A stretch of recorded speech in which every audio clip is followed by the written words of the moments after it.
Good morning बच्चों। आज जो है जो पिछले क्लास में आपको एक्सरसाइज 5.1 जो स्टार्ट की गई थी वो सारे क्वेश्चन कंप्लीट हो गए थे। अब आज उसी के और आगे चलते हैं। तो ये जो सतत वाला टॉपिक चल रहा था वो वहीं से कंप्लीट हो जाता है। आपको उसकी अच्छे से प्रैक्टिस करनी चाहिए क्योंकि वो एग्ज़ाम के पॉइंट ऑफ व्यू से बहुत ही इंपॉर्टेंट चैप्टर है। अब इसके बाद अगला टॉपिक है अवकलनीयता यानी डिफरेंशिएबिलिटी। तो सबसे पहले तो ये समझते हैं कि डिफरेंशिएबिलिटी यानी अवकलनीयता किसे कहते हैं। ठीक है, तो देखिए इसमें लिखा हुआ है कि किसी फलन f(x) को बिंदु x बराबर a पर, यानी कोई फलन f(x) है और एक बिंदु है x बराबर a पर अवकलनीय कहते हैं। अवकलनीय कहते हैं कब कहेंगे? यदि right hand derivative f dash ए डेरिवेटिव होता है, a मतलब किसी बिंदु a पर, r का मतलब होता है राइट हैंड, ठीक है ना। तो इसी को RHD भी कहते हैं।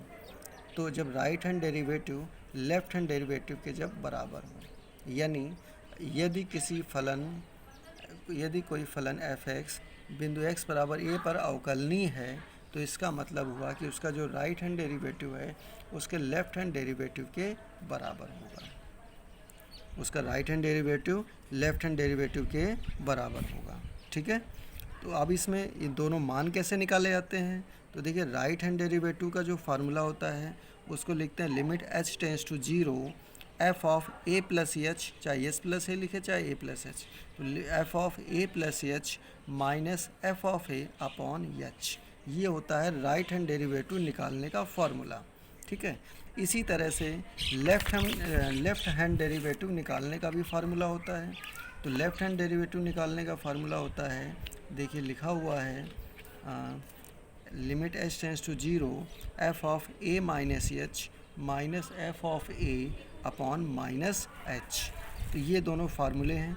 ऊपर वाला जो फार्मूला है राइट हैंड डेरिवेटिव निकालने का है, नीचे वाला जो फार्मूला है वो लेफ़्ट हैंड डेरिवेटिव निकालने के लिए है। ये दोनों फार्मूले आपको याद होने चाहिए। अब इसके बाद आगे देखते हैं कुछ इसके इम्पोर्टेंट पॉइंट।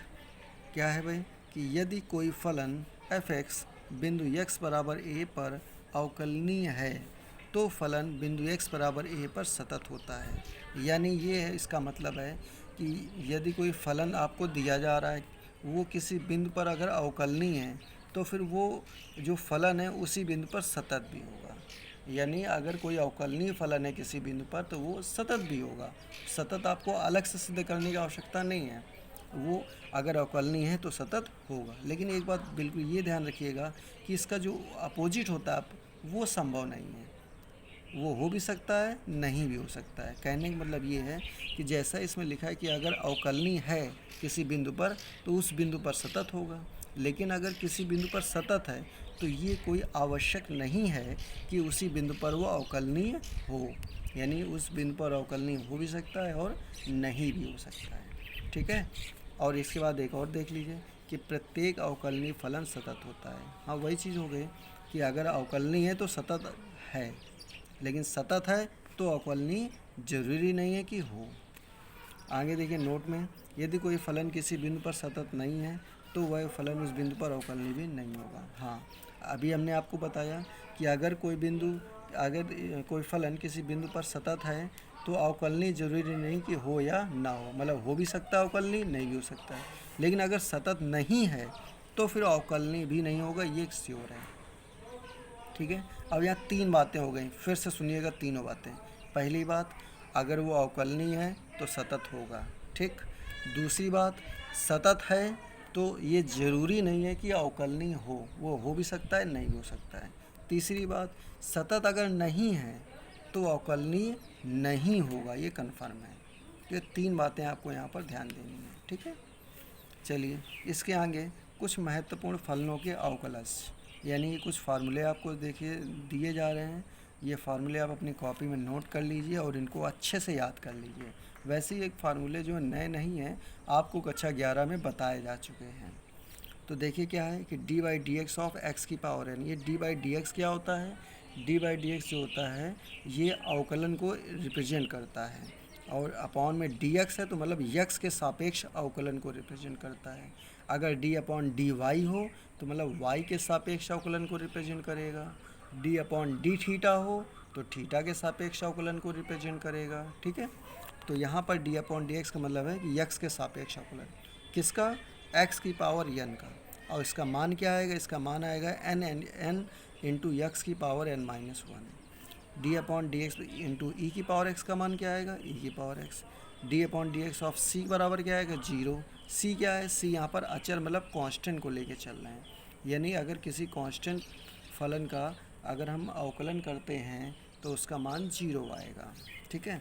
और d upon d x log x base e बराबर होगा वन अपॉन एक्स। इसके बाद d upon d x of sine x बराबर cos x. D upon d x of cos x बराबर minus sine x. D upon d x of tan x बराबर sec square x.